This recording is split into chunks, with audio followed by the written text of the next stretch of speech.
الحمد للہ رب العالمین والصلاة والسلام علی سید الانبیاء والمرسلین اما بعد فقال اللہ عز وجل فی القرآن الحکیم انما یخشی اللہ من عباد العلماء صدق اللہ مولانا العلیم وبلغنا رسولہ النبی الکریم الامین۔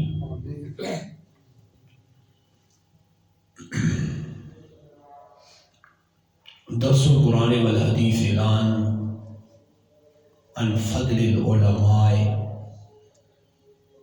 وعمن يدخل في القبور المسلمین ولذا استمعوا استماعا۔ آج کا درس قرآن درس حدیث ماہ شعبان کی فضیلت، علماء کی ضرورت اور قبر میں کون داخل ہوتے ہیں، اس پر درس قرآن درس حدیث ہوگا۔ توجہ کے ساتھ سنیے گا تو انشاءاللہ بے حد نفع حاصل ہوگا۔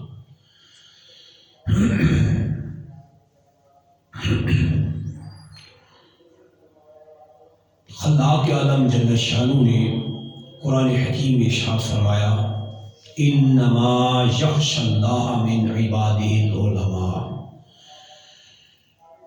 بے شک اللہ کے بندوں میں سے اللہ سے اس کی عظمت کا خوف علماء ہی رکھتے ہیں۔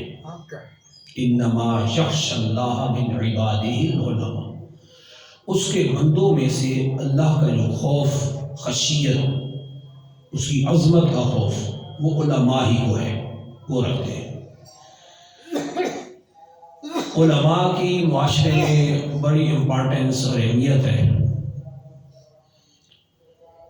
کہ اگر علماء ہی نہ رہیں، علماء یعنی سنت کی بات کر رہا ہوں، علماء سن تو ہے بات عقیدہ، ان کی تو کوئی ڈگری نہیں ہے۔ علماء اہل سنت، علماء حق ہی نہ رہیں تو دین ہی مٹ جائے۔ یہ بڑی اہم بات کر رہا ہوں۔ عام طور پہ معاشرے میں یہ کہا جاتا ہے، ایک سوال ہوا کہ علماء کو چھوڑ دو، یہ تمہارے کچھ کام نہیں آئیں گے، نعوذ باللہ من ذالک، ان کو چھوڑ دو اور جو ہم کہہ رہے ہیں نا لاجانیوں، اس کے پیچھے چلے جاؤ، سیدھے جنت میں چلے جاؤ گے۔ یہ کچھ غلط بیانات ہوئے جس کا رد میں کر رہا ہوں آج مختلف جگہوں پہ۔ علماء کی ضرورت ہی نہیں ہے، ان کو چھوڑ دیں۔ یہ اس لیے کہا جاتا ہے کہ علماء کو ہی چھوڑ دیں۔ علماء سے مراد عام مسجد کا امام نہیں کہہ رہا ہوں میں، صحیح جید عالم کی بات کر رہا ہوں۔ علماء کو ہی چھوڑ دیں تو ظاہر پھر تو معاملہ صاف ہے، جس کو جتنا چاہے کان سے پکڑ کے لے جائے، کیونکہ جو حق بتانے والے وہ تو علماء ہوتے ہیں۔ قرآن و حدیث کی صحیح شرح اور اس کی صحیح سمجھ علماء سمجھاتے ہیں۔ جب علماء کوئی بیچ سے نکال دیا جائے تو جس کی جو مرضی آئے ادھر لے جائے، اور پھر لوگوں کو بے وقوف بنانا بڑا آسان ہو جائے گا، کیونکہ سنبھالنے والا جو کوئی نہیں رہے گا۔ اور یہ وہی بات ہے جس کا سرکار علی وقار صلی اللہ علیہ وسلم نے آج سے 1444 ہجری پہلے انکشاف فرمایا تھا، پہلے بتا دیا تھا کہ یہ ہونا ہے، and of the cycle, and of the time کے سیکنڈ پیریڈ میں ہم جا رہے ہیں، قیامت کا دوسرا دور ہے۔ We are going in the second period of end of the time، یعنی قیامت کے دوسرے پیریڈ میں ہم چل رہے ہیں، اور حال آپ کے سامنے ہے۔ اور سرکار صلی اللہ علیہ وسلم نے پہلی یہ غیبی خبر دے دی، کما رواه البخاری والمسلم فی صحیحین، جیسا کہ اس حدیث پاک کو امام بخاری، امام مسلم نے صحیحین میں نقل فرمایا۔ عن عبداللہ بن عمر رضی اللہ عنہ قال، حضرت سیدنا عبداللہ بن عمر رضی اللہ عنہ سے ارشاد فرماتے ہیں، قال رسول اللہ صلی اللہ علیہ وسلم، اللہ کے رسول مکرم صلی اللہ علیہ وسلم نے ارشاد فرمایا، ان اللہ لا یقبض العلم انتزاع ينتزع من العباد، بے شک اللہ جل شانہ علم کو یعنی علم دین کو اس طرح نہیں اٹھا لے گا کہ لوگوں کے دلوں سے نکال دے گا، ولیکن یقبض العلم بقبض العلماء، لیکن اللہ جل شانہ علماء کے اٹھانے سے علم کو اٹھا لے گا۔ تو یہاں حدیث میں فرمایا علماء کا اٹھ جانا علم کا اٹھ جانا ہے، علم دین کا اٹھ جانا ہے۔ آگے حدیث شریف کے الفاظ ہیں حتی اذا لم یبقی عالما، یہاں تک کہ جب اللہ جل شانہ کوئی عالم باقی نہ رکھے گا، کوئی عالم باقی نہیں رہے گا، اتخذ الناس رؤوسا جہالا، یہ ہے سرکار کی غیبی خبر ہے، سرکار نے بتائی اتخذ الناس رؤوسا جہالا، جب علماء ہٹ جائیں گے، علماء حق علماء سنت ہٹا دیے جائیں تو کیا نتیجہ ہوگا؟ اتخذ الناس رؤوسا جہالا، بخاری مسلم کی حدیث میں سرکار صلی اللہ علیہ وسلم فرماتے ہیں لوگ جاہلوں کو اپنا امام، جاہلوں کو اپنا خطیب، جاہلوں کو اپنا مفتی، جاہلوں کو اپنا پیر، جاہلوں کو اپنا پیشوا مان لیں گے، جاہلوں کو اپنا خلیفہ مان لیں گے۔ حدیث کیسے بات ہے؟ اتخذ الناس رؤوسا جہالا، پھر جاہلوں کی بادشاہی ہوگی۔ جیسے آج کل بادشاہی چل رہی ہے، کس سے چھپائے تھے؟ بادشاہی کس کے پاس نہیں ہے؟ بڑی عام بادشاہی ہے چل رہی ہے۔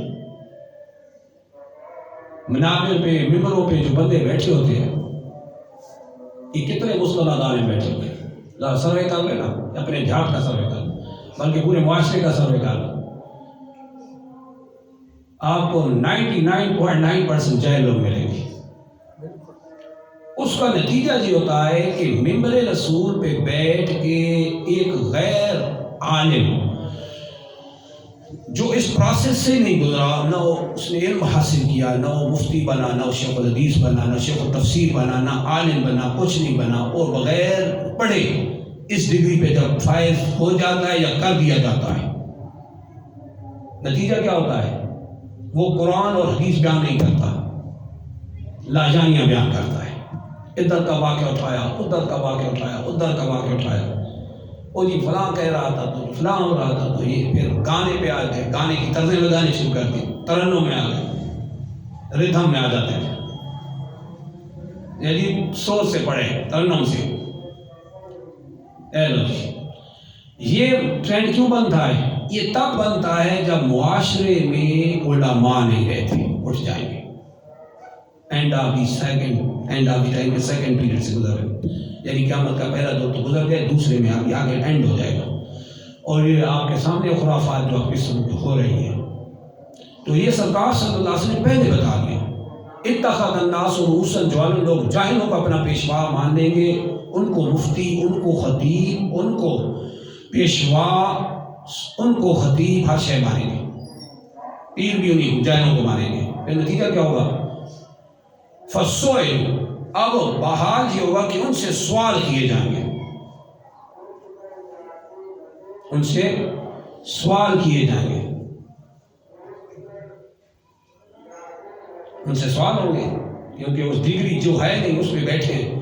پھر لوگوں نے تو شرعی رہنمائی لینی ہے، راہبر شریعت کا کہا تو ہم دے دیتے بڑی آسانی سے، آگے سوال ہونے ہیں، ہاں جی یہ کیا مسئلہ ہے، اس کا کیا حکم ہے، یہ مسئلہ ہے، یہ طلاق کا مسئلہ ہے، یہ تجارت کا مسئلہ ہے، یہ احکام کا مسئلہ ہے، یہ نماز کا مسئلہ ہے، یہ حج کا ہے، یہ جنازے کا ہے، وغیرہ وغیرہ۔ تو جواب کیا ہوتا ہے؟ چونکہ اس نے پڑھا نہیں ہوتا، جو منہ میں گرا دی، جو منہ میں کہہ دیا، نعوذ باللہ، غلط مسئلہ بتا دیا جاتا ہے۔ نتیجہ کیا ہوتا ہے؟ سرکار صلی اللہ علیہ وسلم فرمایا جو غلط مسئلہ بتاتا ہے زمین و آسمان کے فرشتے اس پہ لعنت کرتے ہیں، قوم گمراہ ہوتی ہے نیچے، اس طرح ہوتا ہے نا ماشاء، یہ ہے حال۔ اسے جنازے میں 5 تکبیریں ہو گئی غلطی سے، خیر 4 تکبیریں، جنازے کے 2 رکن ہیں، 4 تکبیریں اور قیام، 4 سے کم پہ تو جنازہ نہیں ہوتا، 3 پہ اگر سلام پھیرتے تو جنازہ دوبارہ پڑھنا ہوتا ہے، لیکن 4 سے زیادہ ہو گئی تو خیر جنازہ ہو جاتا ہے، لیکن دوبارہ پڑھوایا گیا نہیں، دوبارہ پڑھے، جنازہ نہیں ہوا۔ یہ ہے فتویٰ، کس نے اجازت دی یہ فتویٰ دینے کی؟ آمد ہے، تمہارا جنازہ پڑھوایا گیا نا، مسٹیک ہو جاتی ہے، انسان بھول جاتا ہے، کسی سے، ہم سے بھی ہو سکتی، کسی سے بھی ہو سکتی۔ تو جب حکم شرعی معلوم نہیں تو کیوں کسی کو زبردستی کہتے ہیں یہ دوبارہ پڑھیں؟ دوبارہ پڑھنا غلط ہے۔ جب ایک جنازہ شرعاً ہو گیا تو دوبارہ پڑھوانے کی کیا ضرورت، عوام کو مشقت میں ڈالنے کی کیا ضرورت؟ یہ تب ہوتا ہے جب معاشرے میں علماء نہیں رہتے، وہ سپیس ہوتا ہے، خلا ہوتا ہے، پھر اس کا نقصان ہوتا ہے۔ تو سرکار صلی اللہ علیہ وسلم فرماتے ہیں وسائل لوگوں سے سوال کیے جائیں گے، انہی لوگوں سے سوال ہوں گے جو جائے لوگ اپنا پیر، امام، پیشوا، خطیب، مفتی سب کچھ خود لوگ بنا لیں گے۔ ہم القاب بھی خود دیتے ہیں، علماء کے خطاب ہم دے رہے ہوتے، چارٹوں میں لکھے ہوتے ہیں نا، علماء کرام، مقامی علماء کرام، اور جتنے نام لکھے ہوتے ہیں ایک عالم نہیں ہوتا۔ بھائی علماء کی ڈگری کیوں دی ان کو؟ پھر نتیجہ آپ دیکھتے ہیں کیا تماشا ملتا ہے، ہار داخلی رکھنے والا عالم نہیں ہوتا۔ ہمارے معاشرے میں کیا کہتے ہیں، آپ کے سامنے ایسے معاشرے میں حالات ہیں۔ تو سرکار صلی اللہ علیہ وسلم نے فرمایا فسئلوا، ان سے سوال کیے جائیں گے، فضلوا وضلوا، چونکہ ان کے پاس علم نہیں ہوگا خود بھی گمراہ ہوں گے اور دوسروں کو بھی گمراہ کریں گے، صرف اپنی تباہی نہیں ہوگی، فضلوا وضلوا، دونوں کام ہوں گے، خود بھی گمراہ، قوم بھی گمراہ، خود بھی گمراہ ہوں گے قوم کو بھی گمراہ کریں گے، غلط مسئلے بنائیں گے۔ یہ ہے علماء کی اہمیت کہ جب علماء ہی نہ رہیں گے تو پھر گمراہی عام ہوگی، جیسا کہ سرکار صلی اللہ علیہ وسلم بخاری و مسلم کی اس حدیث صحیح میں بالکل واضح فرماتے ہیں۔ پھر علماء کی اہمیت کیا ہے، اس کی کیا امپورٹنس ہے، آیا حدیث اللہ صحیح کے سماعت فرمائیں۔ رواه احمد بن حنبل فی مسند، امام احمد بن حنبل نے اس کو اپنی مسند میں نقل فرمایا، وہ محمد بن عیسیٰ ترمذی فی جامع، محمد بن عیسیٰ ترمذی نے اپنی جامع میں نقل کیا، ابو داؤد سلیمان بن سجستانی فی سنن، امام ابو داؤد سلیمان بن سجستانی نے اپنی سنن میں، و محمد بن یزید بن ماجہ فی سنن، محمد بن یزید بن ماجہ نے اپنی سنن میں، و عبداللہ بن عبد الرحمن دارمی فی سنن، امام عبداللہ بن عبد الرحمن دارمی تمام محدثین نے اس حدیث مبارک کو نقل فرمایا۔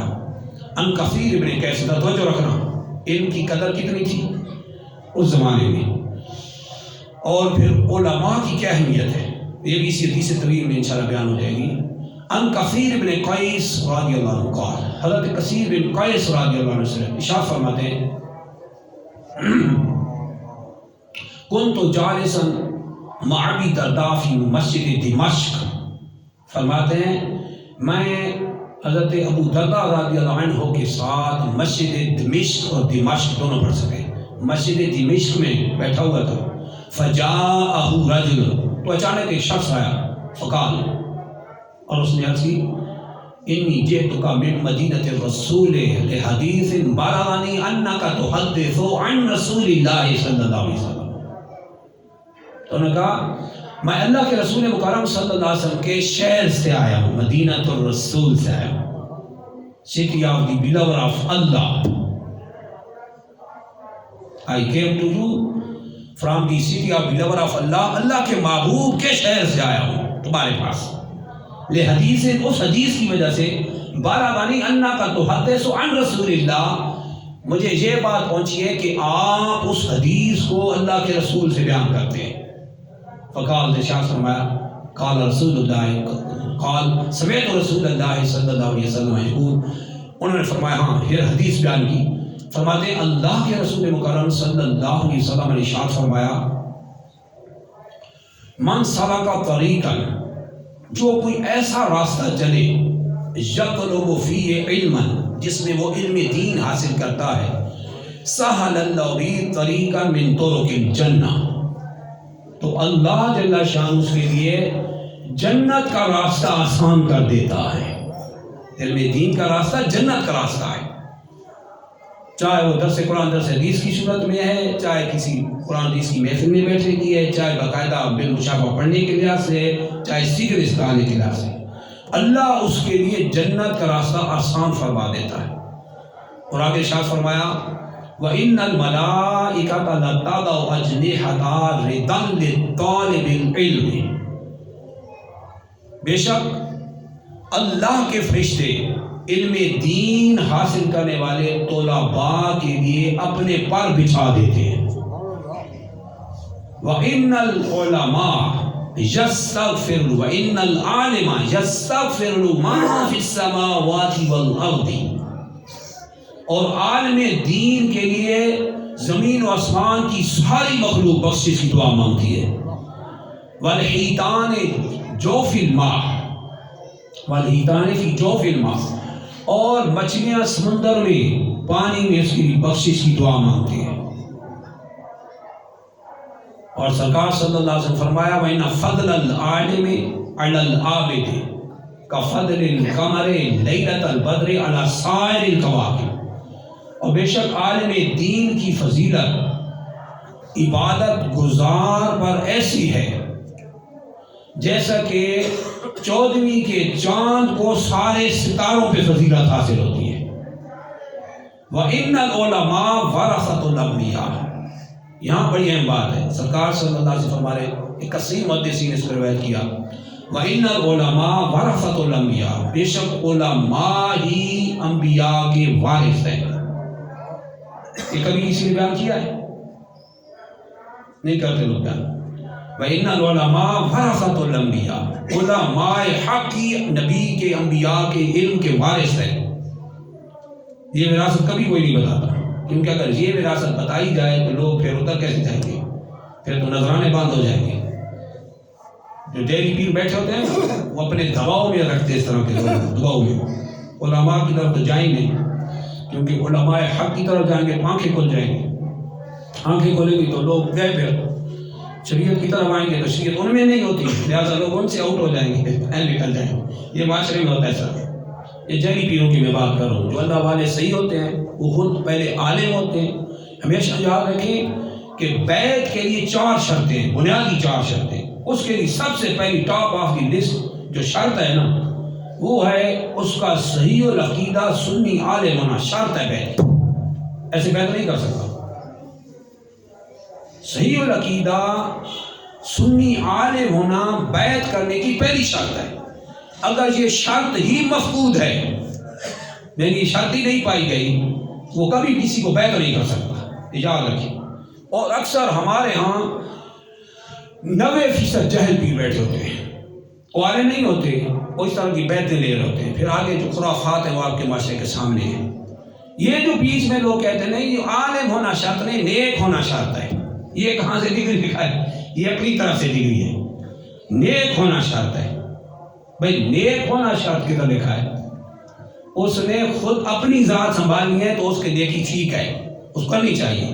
لیکن اگر پوری قوم کو گائیڈ کرنا ہے تو اس کا نیک ہونا نہیں، اس کا عالم ہونا شرط ہے. ورنہ بڑے بڑے عبادت گزار کو شیطان اٹھا کے پھینک دیا، گمراہ کر دیا. وہ عالم ہونا شرط ہے تب لوگوں کی بیعت کر سکتا ہے تاکہ آگے گائیڈنس کر سکے صحیح معنوں میں، جس کو راہ شریعت کے نام سے ہم پکارتے ہیں اعلانوں میں. تو راہ شریعت تب ہوگا جب پہلے خود شریعت کو جانتا ہوگا، صحیح معنوں میں کوریج پوری رکھتا ہوگا قرآن و سنت پہ، فقہی مسائل پہ، اس کو دسترس ہوگی تو تب جا کے وہ بیعت کر سکتا ہے. یہ جو ہم بیچ میں لے آتے، کیوں یہ وہی لوگ لاتے ہیں جنہوں نے خود الف با نہیں پڑھا ہوتا، تو پھر وہ ایسی ڈگریاں خود جاری کر رہے ہوتے ہیں. تو سرکار صلی اللہ علیہ وسلم فرمایا وَإِنَّ الْعُلَمَاءَ وَرَثَةُ الْأَنْبِيَاءِ. بے شک علماء ہی انبیاء کے وارث ہیں. یہ جملہ ذہن میں رکھ لیں، دل میں بٹھا لیں. علماء ہی انبیاء کے وارث ہیں. یہاں کسی جعلی پیر کا نام حدیث میں نہیں لیا گیا. علماء ہی انبیاء کے وارث ہیں. اور جتنے پرانے اولیاء گزرے ہیں نا، یہ سب کے ساتھ عالم تھے. شیخ عبد القادر جیلانی الحسنی حسینی سے لے کے دادا علی حجویری سمیت معین الدین چشتی اجمیری سے لے کے سارے، ان میں سے ایک بھی نعوذ باللہ کوئی جائے نہیں تھا. سب سے پہلے یہ بڑے مفسر، محدث، شیخ القرآن، شیخ الحدیث اور مفتی ہوتے تھے. یہ سارے یہ ہمیشہ یاد رکھیں. تو سرکار صلی اللہ علیہ وسلم فرمایا انما العلماء ورثۃ الانبیاء. علماء انبیاء کے وارث ہیں.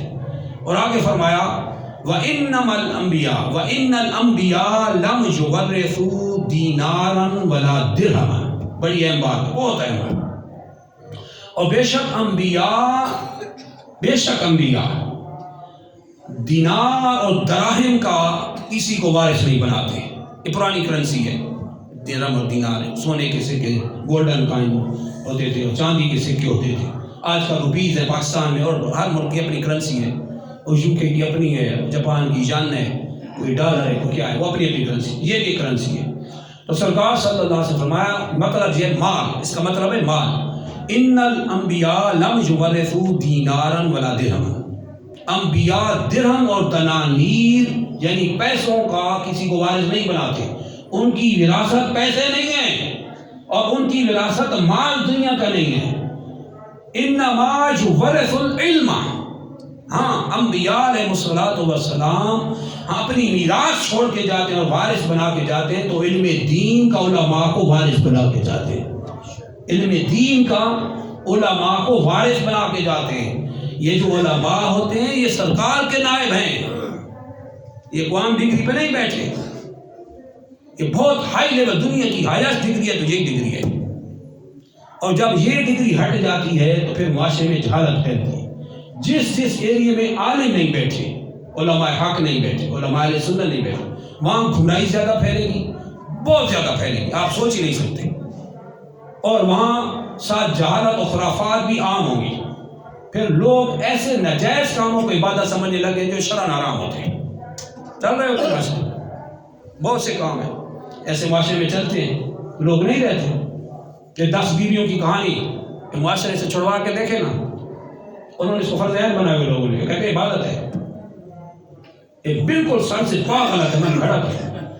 حضرت سیدنا فاطمہ الزہرا کا معجزہ سر سے پا اس کی اصل ہی نہیں ہے، لکھنے والوں نے لکھ دیا، نوٹ کر دیا، لکھ دیا، اب وہ پڑھ رہے ہیں لوگ، گھروں میں لوگ پڑھتے ہیں 10 بیویوں کی کہانی، بی بی فاطمہ کا معجزہ، گھروں میں جو سن رہے ہیں ان کو بھی چاہیے اس کو اپنے گھر سے نکال دیں، اس کا کوئی سر پیر نہیں ہے، لیکن ہمارے معاشرے میں کسی کو بتائے تو اس کو پڑھ رہے ہیں لوگ، عبادت کے طور پہ پڑھتے ہیں، نعوذ باللہ۔ یہ کام حل ہونا ہے تو اللہ جل شانہ کی بارگاہ میں جھکے، نماز ادا کرے، صلاۃ حاجت پڑھے، اللہ کی بارگاہ میں دعا کرے، سرکار کے وسیلے سے دعا کرے، کام ہوتا ہے کہ نہیں ہوتا؟ اس کے سرکار نے بڑے وظیفے بتائے ہیں، بہت زبردست وظیفے، ایسے ایسے آپ حیران ہو جائیں گے، اور کام ایک بند ہوگا شرط کے ساتھ، پوری گارنٹی کے ساتھ، لیکن وہ اس طرف نہیں آتے، لوگ ان خرافات میں پڑے ہوتے ہیں، اپنا ٹائم بھی ضائع کرتے ہیں، اپنی انرجی بھی ضائع کرتے ہیں، آپ کو ضائع کر رہے ہوتے ہیں، ساتھ چیزیں خراب کر رہے ہوتے ہیں۔ وجہ یہ ہوتی ہے کہ اس ایریے میں علماء نہیں ہوتے، تو پھر نتیجہ یہ ہوتا ہے۔ اور سرکار صلی اللہ علیہ وسلم نے علماء کی جو شان بیان کی ہے، اس جو محدثین نے اس روایت کی جو تفصیل سے میں سمجھ سکوں، اس کے علاوہ جو کی ہے اس سے بھی اس کی وضاحت ہو جاتی ہے۔ کما رواہ عبداللہ بن عبد الرحمن الدارمی فی سنن، اس حدیث پاک کو عبداللہ بن عبد الرحمن دارمی نے اپنی سنن میں نقل فرمایا، عن الحسن مرسلا، اس حدیث پاک کو امام حسن بصری نے مرسلا روایت کیا۔ حدیث مرسل کیا ہوتی ہے؟ ان کان سقوط السند من آخرہ و ان کان بعد التابعی فالحدیث مرسل، کہ اگر سقوط سند یعنی سند جو چین چل رہا ہے راویوں کا، وہ آخر سے راوی ساکت ہو جائے، نہ ہو، اور اس کی جگہ تابعی روایت کر رہا ہو، صحابی کی جگہ تابعی کہے، جس نے یعنی صحابہ کی زیارت کی، وہ کہے کہ اللہ کے رسول نے یہ فرمایا، ایسی حدیث کو حدیث مرسل کہتے ہیں۔ ومرسل عندنا حجت، اور حدیث مرسل امام اعظم حنیفہ احناف کے حنفی نیز حجت دلیل ہے۔ کیوں دلیل ہے؟ کیونکہ ہمارے امام اعظم حنیفہ خود اللہ نے آپ کو چاروں اماموں میں تینوں میں آپ کو ڈگری دی ہے، آپ واحد وہ امام ہیں جو تابعی بزرگ ہیں، جنہوں نے صحابہ سے براہ راست علم قرآن، علم حدیث، علم تفسیر سیکھا ہے۔ 80% فقہ حنفی حضرت سیدنا عبداللہ بن مسعود کی روایات پہ مشتمل ہے۔ تو یہ ہے بات، انبیاء علیہ السلام نے علماء کو ہی اپنا وارث چھوڑا ہے، یاد رکھیں۔ یہ حدیث حسن مرسل جو حضرت امام حسن بصری نے مرسل اس کو روایت کیا، قال فرماتے ہیں سئل رسول اللہ صلی اللہ علیہ وسلم عن رجلین کانا فی بنی اسرائیل، فرماتے ہیں اللہ کے رسول صلی اللہ علیہ وسلم سے 2 شخصوں کے بارے میں پوچھا گیا جو بنی اسرائیل میں ہوتے تھے۔ احدہما کان عالما، ان میں سے ایک عالم تھا، یصلی المکتوبہ تھا، جو فرض نماز پڑھتا تھا، کانا یصلی المکتوبہ تھا، جو فرض نماز پڑھتا تھا، ثم یجلس، پھر بیٹھ جاتا تھا، فیعلم الناس الخیر، پھر لوگوں کو دین کی بھلائی کی باتیں سکھاتا تھا، یہ عالم تھا۔ والآخر کان عابدا، اور دوسرا شخص کیا تھا؟ عبادت گزار تھا، یصوم النہار، سارا دن روزہ دار رہتا تھا، وَيَقُومُ اللَّيْلَ، ساری رات عبادت گزار رہتا تھا۔ سرکار صلی اللہ علیہ وسلم سے یہ کوشچن ہوا، سوال ہوا، ایہما افضل، اے اللہ کے رسول صلی اللہ علیہ وسلم آپ یہ ارشاد فرمائیں ان دونوں میں افضل کون ہے؟ ایک ساری رات کھڑا نماز میں فجر کر دیتا ہے اور دن کو روزہ رکھ کے سارا دن روزے میں رہتا ہے، اتنی ٹف عبادت کرتا ہے، عام عبادت نہیں، سارا دن روزہ دار، ساری رات قائم اللیل صائم النہار، ساری رات عبادت گزار، سارا دن صائم النہار، یعنی روزے سے سارا دن، رات ساری عبادت سے کھڑا ہے، اس ہائی لیول کا عبادت گزار ہے۔ ادھر ایک عالم دین ہے جو فرض نماز پڑھا کے بیٹھ کے لوگوں کو علم دین سکھا رہا ہے۔ سرکار صلی اللہ علیہ وسلم سے کوشچن ہی ہوا، سوال ہوا ان دونوں میں افضل کون ہے، سب سے اعلیٰ ڈگری کس کی ہے؟ فقال، تو سرکار وقار صلی اللہ علیہ وسلم نے ارشاد فرمایا فضل هذا العالم الذي يصلي المکتوبہ، فرمایا اس عالم دین کی فضیلت جو فرض نماز پڑھ لیتا ہے، ثم یجلس، پھر بیٹھ جاتا ہے، فیعلم الناس الخیر، پھر لوگوں کو بھلائی کی، اچھائی کی، نیکی کی، دین کی باتیں سکھاتا ہے، علی العابد الذی، اس عبادت گزار پہ ایسی ہے، یصوم النہار، جو سارا دن روزہ دار ہے، ویقوم اللیل، ساری رات عبادت گزار ہے، اس کی عالم دین کی فضیلت اس عبادت گزار پر ایسی ہے کہ فضلی علی ادناکم، جیسے میری فضیلت تمہارے عام بندوں پہ ہے۔ آپ خود یہ اندازہ لگا لیں سرکار کی فضیلت امت پہ کتنی ہے، اب علماء کی ڈگری عوام پہ کتنی ہے، کیونکہ علماء حق، علماء اہل سنہ یہی انبیاء کے وارث ہیں۔ لہذا یہ جو کوشچن کیا جاتا ہے، کہا جاتا ہے، یعنی فضول جملہ کہا جاتا ہے، کہا بھی گیا ہے کہ علماء کی ضرورت نہیں ہے، ان کے پیچھے نہ جاؤ، ہمارے ساتھ چلو، سیدھے جنت میں تمہیں لے جائیں گے۔ اور جو جنت یہ دکھا رہے ہیں نا، وہ لگ پتہ جائے گا کس جنت میں یہ لے کے جانے والے ہیں۔ علماء کے بغیر تو آدمی کبھی نہیں اٹھا سکتا، علماء کے بغیر، یہاں تک کہ جنتی جنت میں داخل ہو جائیں گے نا، وہاں بھی جنتی لوگ علماء سے پوچھیں گے کہ اللہ سے کیا مانگے، ادھر بھی علماء کی ضرورت ہے، وہاں اللہ سے لوگ ایک دوسرے سے جب کوشچن کریں گے کہ آپ اللہ سے جنت میں کیا مانگے، وہ علماء سے پوچھیں گے کہ آپ بتائیں ہم اللہ سے جنت میں آپ کیا مانگے، جنت میں بے شمار بیٹھتے ہیں، مگر اللہ سے کیا مانگنا ہے، وہاں بھی علماء کی ضرورت ہے۔ تو علماء کے بغیر تو کام چل ہی نہیں سکتا۔ لہٰذا کوئی اس طرح کی کلام کرتا ہے تو گمراہی کی طرف دعوت دیتا ہے، ہر بھی اسی طرف توجہ نہ دے۔ علماء اہل سنت سے ہٹنے کی دیر ہے، پھر ایمان اور عقیدہ ادھر ہی تباہ ہونے میں ایک منٹ بھی نہیں لگے گا، یہ یاد رکھیں۔ ایک اور بات تھی جو دو جمعوں سے ہمیں کوشچن میں تھی اور جو رہ گئی پینڈنگ میں تھی، وہ یہ تھی کہ قبر میں کون تشریف لاتے ہیں۔ ایک جگہ اس کا بیان ہوا تو یہ کہا گیا کہ قبر میں حضرت علی کرم اللہ وجہ کریم تشریف لاتے ہیں۔ تو توجہ رکھنا، غور سے سننا، یہ اگر اپنی رائے سے کہہ دیں تو پھر تو جو بھی ہو کہہ دیں، جو بھی جس کی مرضی میں جو کہہ دیں، مگر جب سند سے کہیں گے تو پھر حدیث پیش کریں گے، جیسا کہ مسلم شریف حدیث میں سرکار صلی اللہ علیہ وسلم ارشاد فرماتے ہیں سند دین ہے، الاسناد من الدین، لولا الاسناد لقال من شاء ما شاء، ارشاد فرمایا سند ریفرنسز سند دین ہیں، اگر سند ہی نہ ہو تو جس کی جو مرضی میں آئے وہ کہے، جیسے کہا جاتا ہے آج کل حضرت علی قبر میں تشریف لاتے ہیں۔ آپ اس کا جواب سنیں، ہم حدیث مبارکہ کی روشنی میں ایک حدیث میں پیش کرتے ہیں کہ قبر میں کون تشریف لاتے ہیں۔ ساری حدیث سے ساتھ تکی ہیں، چاہے دیگر حدیث صحیحہ کے جو انبار موجود ہیں کتب کے محدثین کے، ساری کی ساری اٹھا رہے ہیں، کسی حدیث میں نہیں ہے نعوذ باللہ کہ قبر میں حضرت علی تشریف لاتے ہیں۔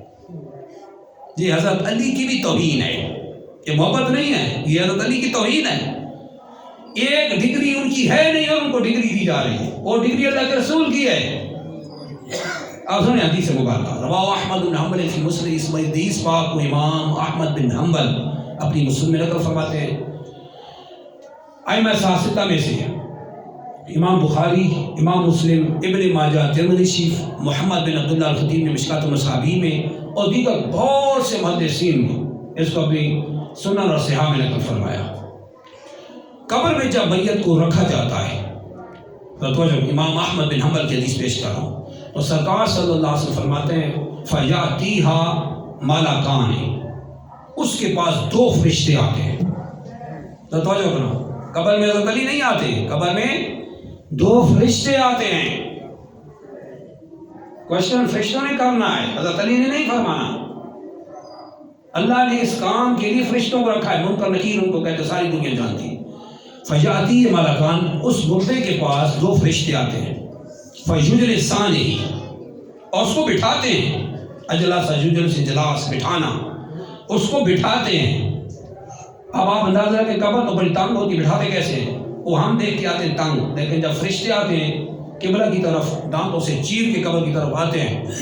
بہت ہیبت ناک ان کا چہرہ ہوتا ہے، کیفیت ان کی حیات. جب وہ قبر میں آتے ہیں تو قبر اندر سے اللہ کے حکم سے کھل جاتی ہے، بہت کھل جاتی ہے، یہاں تک کہ اس کو بٹھاتے ہیں. اور فرشتے کھڑے ہو کے اسے سوال کر رہے ہوتے ہیں. قبر کھول دی جاتی ہے، اس کو بٹھاتے ہیں. بٹھا کے اس کی روح ڈالی جاتی ہے. ایسے تو نہیں بٹھاتے، ڈیڈ باڈی کو بٹھا کے کیا کریں گے، بیٹھ ہی نہیں سکتا، ہوتا ہی ہے. اس میں روح ڈالی جاتی ہے، روح. اب اندازہ لگائیں جب بندے میں قبر میں روح ڈالی جائے گی کیا حال ہوگا. وہ خوفناک گھڑا کبھی ہم نے سوچا جنت ہے یا دوزخ، وہ تو اللہ کو پتا ہے، خفیہ تدبیر. وہ خوفناک جگہ جہاں پہ آدمی میں جب روح ڈالی جائے گی، جیسے ہم خواب سے بیدار ہوتے ہیں تو کم از کم کمرہ کھلا تو دیکھتے ہیں، روم ہوتا ہے، اندھیرا بھی ہوتا ہے تو کھلا کمرہ ہوتا ہے. وہ جو تنگ جگہ ہے اس میں کیا بنے گا، اتنی تنگ جگہ وہاں کھول دی جاتی ہے. روح جب پڑتی ہے، پھر رشتے جب بٹھاتے ہیں تو سرکار صلی اللہ علیہ وسلم فرماتے ہیں فرشتے اس سے پوچھتے، پہلا جو کوشچن ہوتا ہے مَن رَبُّکَ، Who is your God، تمہارا رب کون ہے. اب وہ ایمان والا ہوتا ہے فَيَقُولُ رَبِّيَ اللَّهُ، وہ کہتا ہے میرا رب اللہ ہے، اللہ از مائی گاڈ، اللہ میرا خدا ہے. پھر دوسرا سے سوال ہوتا ہے ما دینوں کا، تیرا دین کیا ہے، واٹ از یور ریلیجن، تمہارا دین کیا ہے. وہ جواب میں کہتا ہے دینی الاسلام، میرا دین اسلام ہے. تیسرا کوشچن ہوتا ہے ما کنت تقول فی ھذا الرجل الذی بعث فیکم. سرکار صلی اللہ علیہ وسلم کا چہرہ انور دکھایا جاتا ہے. توجہ رکھنا، قبر میں اللہ کے رسول آتے ہیں، حضرت علی نہیں آتے تشریف. حضرت علی رضی اللہ عنہ کی اپنی شان اپنی جگہ حق پہ، مگر گریو میں قبر میں حضرت علی تشریف نہیں لاتے، اللہ کے رسول تشریف لاتے ہیں. اور اللہ کے رسول صلی اللہ علیہ وسلم جب تشریف لاتے ہیں تو سوال ہوتا ہے ما کنت تقول فی ھذا الرجل الذی بعث فیکم، اس ہستی کے بارے میں دنیا میں کیا عقیدہ رکھا کرتا تھا. پاس کنٹینیوز ہے، پاس کنٹینیو، ماضی اصطلاحی کہتے ہیں. یعنی تیرے عقیدے کی ابتدا سے لے کے انتہا، زندگی کی لائف کی ابتدا سے جب سے تو سمجھدار ہوا ہے اور اس سے اینڈ آف دی لائف یعنی زندگی کے خاتمے تک اس ہستی کے بارے میں تیرا کیا عقیدہ ہوا کرتا تھا. ادھر مار کھا جائیں گے وہ جن کا عقیدہ اہل سنت سے خارج ہوگا، ادھر مار پڑے گی، نہیں دیں گے جواب. ادھر جواب